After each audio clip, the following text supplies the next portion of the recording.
It's a Senate showdown over election laws. But it's clear to me that Republican politicians across the nation, in state capitals and even here in Washington, are attempting to make it harder for tens of millions of Americans to register to vote. The Senate spent hours debating bills that would establish nationwide standards for ballot access, aiming to offset new state laws that some have criticized of suppressing the right to vote.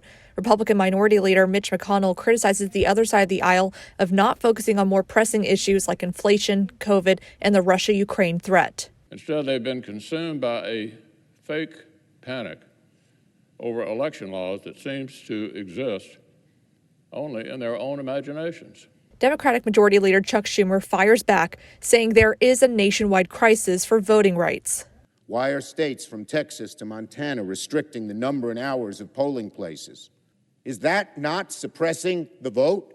Current rules state that in order for these bills to pass, they'll need 60 votes, which looks unlikely. And if these bills fail, Schumer says they'll move to change the rules to allow a talking filibuster on the voting legislation, which would force lawmakers who want to filibuster the bill to speak on the floor in opposition.